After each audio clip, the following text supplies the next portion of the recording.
Hey, Tommy from the Run Testers, and in this video I'm going to be doing a first run review of the Asics Fuji Lite 3 trail running shoe.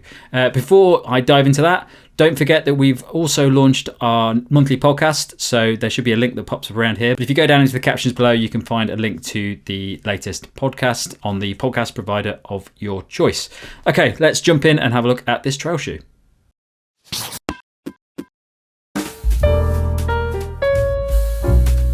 The Asics Fuji Lite 3 costs £125 in the UK. We don't have a US price at the moment. It weighs in at 252 grams or 8.9 ounces for men in a size 8, and the drop is 4mm. The Asics Fuji Lite 3 is a trail shoe designed to be lightweight and nimble, with a natural feel and flexibility that has a surprisingly cushioned midsole despite the low stack height. That midsole is made from Flytefoam cushioning that offers a soft yet responsive transition over harder surfaces, and there's an Asicsgrip outsole rubber to improve durability and add grip across varied terrain. The shoe's lightweight and breathable engineered mesh upper is made from at least 50% recycled materials and features reflective detailing for visibility along with 3D design elements to add structure. There's also a lace garage tongue for tucking in laces and keeping them out of the way on the trails. The fit for me in the Fuji Lite 3 is true to size. It's a very comfortable shoe. I definitely wouldn't go up or down in this shoe, but it is quite roomy in the forefoot, not to the point where I'd say it affects the shoe size that you should buy. It's just very comfortable. A lot of nice space, a lot of room for your toes to move in the front of this shoe. Just very comfortable and true to size for me.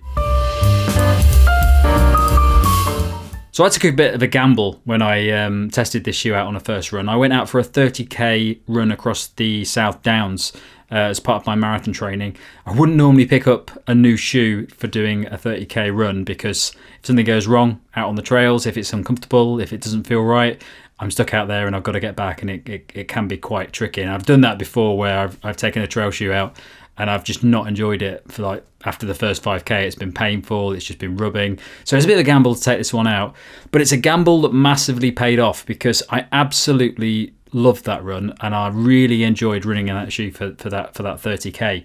What I found about this shoe is that it's quite a lightweight shoe. It feels very lightweight on the feet. It's got a relatively low drop, 4mm, and there's not a massive stack height in this either. And I've been testing a lot of shoes out recently, things like the Saucony Edge, which it's got a plate in it. It's a little bit more aggressive. It's a little bit more designed for speed. Feels a bit more like a road shoe. And this is almost the opposite. It's quite minimal in the way that it feels. It does have that lower drop, and it's just not the sort of shoe that I would have expected to really enjoy as much as I did. But despite the fact that the stack height isn't particularly high, it feels like there's loads of cushioning in here. That Flytefoam midsole is just so nicely balanced. It feels quite soft, but it's also a shoe designed for running fast. I definitely think I could really pick up the pace in this shoe over the trails and really enjoy it. The 30k that I did was actually a bit of a balance between about 15k on roads and then 15k across the downs. The road stuff was absolutely perfect. It felt great on roads. There's very minimal lugs on here. That midsole foam is just great, really cushioned, really comfortable for going across roads and hard surfaces. Just very enjoyable, really deadened the impact, but without having loads of stack height in it. So yeah, it just delivered really well as a road to trail shoe. Once I got up to the downs, there's 250 meters of incline on the downs over rock and mud and fields. Again, it just adapted perfectly to that. It felt really, really comfortable over that distance. The lightness of the shoe really helped for that. I wasn't pulling the shoe along with me. It was just, I barely noticed it. It just felt really nice. And then when I got across the rolling trails of the downs, just felt so fluid and comfortable. That drop just feels so natural, but with a nice bit of cushioning in as well. So it was deadening the impact. So I really enjoyed that run, and I was just amazingly surprised how much I like this shoe. The upper feels very comfortable, holds stuff in place without feeling too restrictive. So it just feels very soft and relaxed.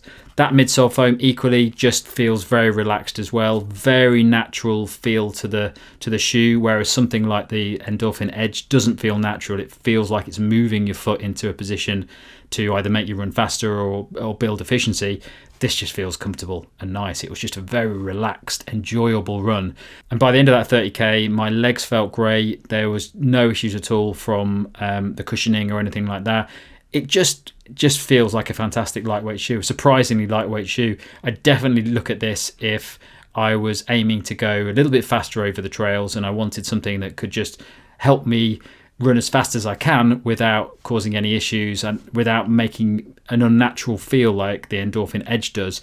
I could probably run faster in the Endorphin Edge, but it wouldn't feel as nice and comfortable and relaxed and natural as this shoe. So yeah, I've definitely a very successful first run out on the trails. Looking forward to doing a lot more runs in this. And even though it's a shoe that on paper, I would probably think it's more designed for shorter trails where you're looking at a bit more speed, you're looking at being a bit more nimble, maybe jumping around elevation, maybe a few rocky outcrops and things like that. I think it would be a great shoe for that. But equally, over that 30k, it delivered like a great hard-hitting long run shoe over the trails, which I wasn't expecting from this, because it doesn't sound like that on paper. It sounds like a short distance speed trail shoe. As well as that, so I was going across multiple different types of terrain. So I mentioned road, but there was a lot of rocky bits on it. There was mud on it. Wasn't very wet, so I haven't been able to test this out on muddy ground yet. But overall, that terrain, the grip was fantastic. This Asicsgrip outer really just grips the ground really well. It's without issue. It's a fantastic outsole. So yeah, I like everything about this shoe. It's just, yeah, won me over straight away. And I don't normally get that with trail shoes. Normally I have a bit of a bedding in period with trail shoes where it normally takes 2 or 3 runs for me to find out if I really like it. I've just instantly warmed to this shoe, and I think it's a fantastic option pretty much for everyone.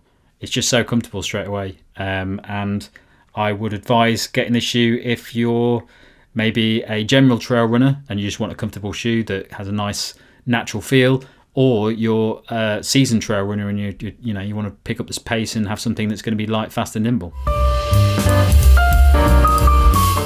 Okay, so you probably guessed what my verdict is from the Asics Fuji Lite 3. I'm a massive fan of this shoe off that first run, and I don't normally do first runs that are over the trails for 30k. Normally I do a shorter run as a first run, so it's a bit of a risk taking on this one, but it's one that paid off.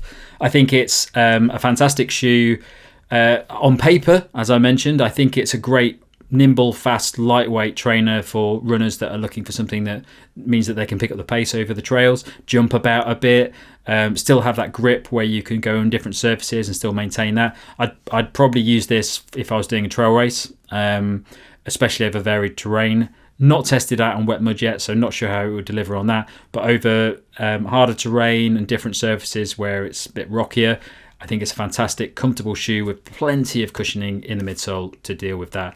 But equally, I think it's a versatile shoe as well. I'd probably more likely to use this shoe for some of my longer runs than many of my heavier stack, more aggressive lugged trail shoes, just because that lightweight feel of it is just fantastic. It just feels so comfortable. And I definitely look at this as a great all-rounder option for people that just want a bit of everything and a really natural feel. So big kudos to Asics on this, because I haven't tried the previous 2 Fuji Lite shoes, and I wish I had, because yeah, this is really impressed me so far, and I'm really looking forward to doing many more miles in this over the trails over the next few months.